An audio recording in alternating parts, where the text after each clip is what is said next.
मैं रात को पानी पीने के लिए अभी तो भाई और भाभी के कमरे से आवाजें आ रही थी। मैंने खिड़की से झांका तो भाई और भाभी उस वक्त अपने काम में मसरूफ थे। जब मैंने उन्हें देखा तो मेरे जिस्म में एक अजीब सी हलचल होने लगी।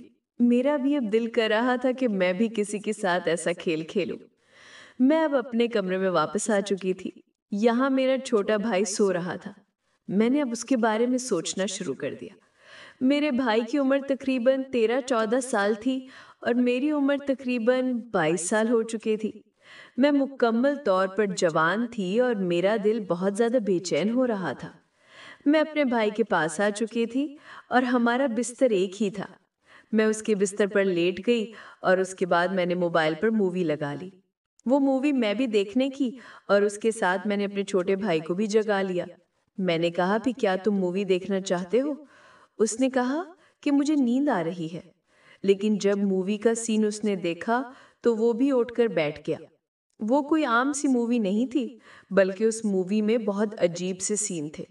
उन मूवीज को देखने के बाद मेरे भाई ने कहा, आप ये लिया है? मैंने कहा कि क्या तुमने उससे पहले भी ऐसी मूवी नहीं देखी? उसने कहा नहीं, मैंने कभी भी ऐसी मूवी नहीं देखी।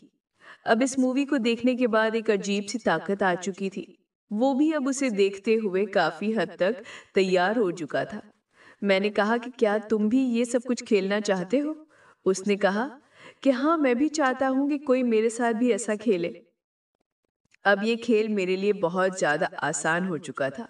मुझे पहले डर था, लेकिन अब अली मेरा साथ दे रहा था। अली मेरा छोटा भाई था। अली के साथ शायद ये मेरी पहली और एक खूबसूरत रात थी। अली ने कहा कि आप इस बारे में किसी को बताएंगी?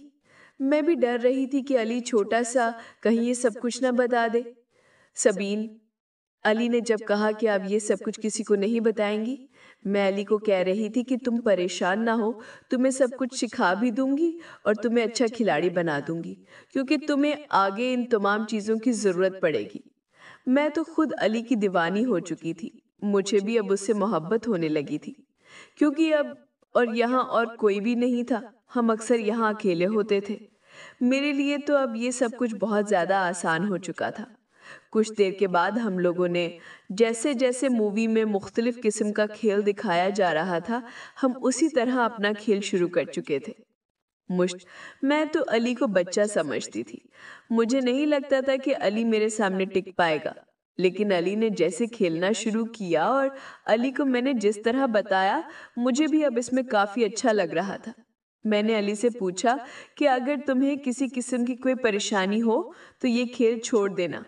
मैं नहीं चाहती थी कि उसे किसी किस्म की कोई भी परेशानी हो। अली ने कहा कि नहीं, मुझे अब इस काम में काफी अच्छा लग रहा है। इसके बाद आप पढ़कर बात करें। कुछ देर के बाद हम काफी हद तक ये खेल मुकम्मल कर चुके थे।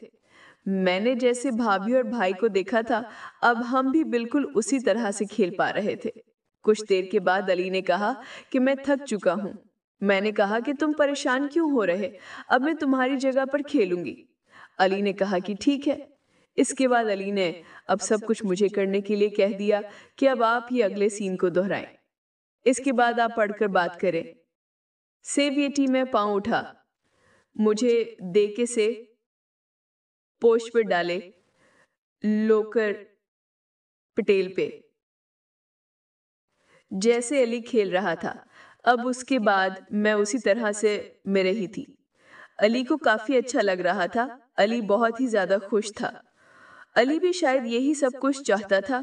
उसके बाद अली और मैं मुकम्मल तौर पर एक दूसरे के साथ खुश थे और हमारा खेल मुकम्मल हो चुका था।